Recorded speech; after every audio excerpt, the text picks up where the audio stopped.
Hello and welcome to this edition of The Current Report, our weekly roundup of what's happening in the world of digital media.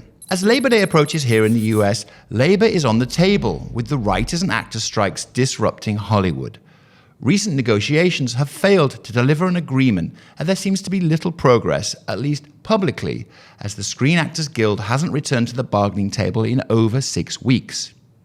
The strike poses a problem for studios, especially with movies and shows about to be released. Bryan Cranston and Aaron Paul made news by recently joining the picket lines, but can't be on the red carpet promoting their work. What's a movie marketer to do in this current environment? Well, to help answer that question, I'm joined now by our reporter Travis Clark, who wrote the story for The Current. Hi, Travis. Hey, Damien. Thanks again for having me. So typically when a new movie or show is released, the studios roll out their big stars on talk shows and at junkets. But now, of course, that's not possible. So how are studios thinking about marketing without the talent? Yeah, some studios have actually moved back some of their big movies. Sony moved Kraven the Hunter. Warner Brothers moved Dune 2. But I don't foresee a complete exodus from movie theaters for the remainder of the year, and studios are still going to have to convince people to come out and see the movies that they do release. A couple of tactics are, they could partner with advocacy groups. We saw Latino organizations come out in support of Blue Beetle recently.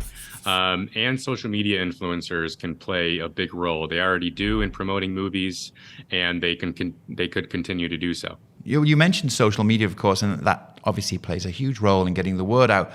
And I would imagine with the strike, that's more important than ever. Yeah, we've seen a couple of organic trends just kind of blow up. Most recently there was Barbenheimer. Barbie and Oppenheimer were released on the same weekend, and that turned into a big meme on social media. People were buying double feature tickets to see both movies on the same day. Last year, this Gentle Minions trend really blew up, where teens were going to see the new Minions movie dressed in suits. So yeah, I think movie studios are just going to have to do a better job of taking advantage of trends like that and even starting some of their own. And if this strike keeps going even into next year, let's hope that is not the case. But if it does, could these strikes have a lasting impact on movie promotion? Yeah, for sure. If there are limited movies coming to theaters for the remainder of the year or even into next year, I don't foresee movie theaters, closing across the country or across the world like we saw in the pandemic. I think theater chains themselves are even going to have to do more promotion to convince people to come out and see, older movies they might be playing, special event screenings, smaller, newer movies that might be coming out that people may not have been interested in before. And we've seen theaters kind of up their own promotion recently. AMC did a partnership with Walmart for an AMC branded popcorn.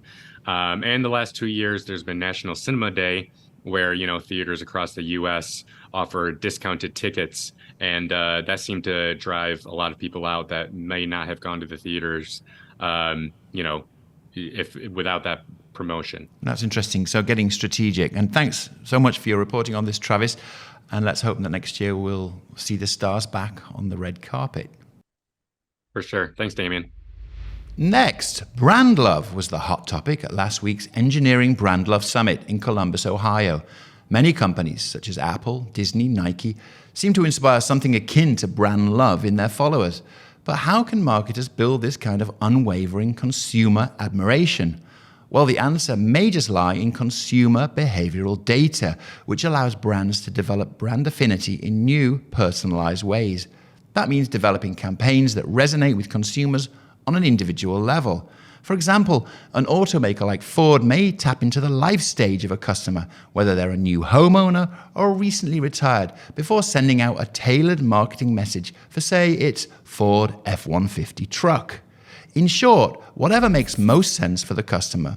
For more on this story, go to thecurrent.com. Next, our weekly roundup of what's making news across the internet. Warner Brothers Discovery has named Mark Thompson as its next CEO and chairman of CNN. Thompson previously served as the CEO and president of the New York Times, as well as the director general of the BBC. It's a pivotal time for CNN.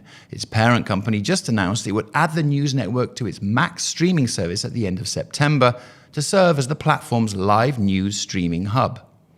And Elon Musk's ex-social media network, you know it as Twitter, has announced it will once again accept political advertising after a nearly 4-year ban, but with some caveats. The company says the move is supportive of its commitment to free expression. However, it will still prohibit the inclusion of false or misleading information.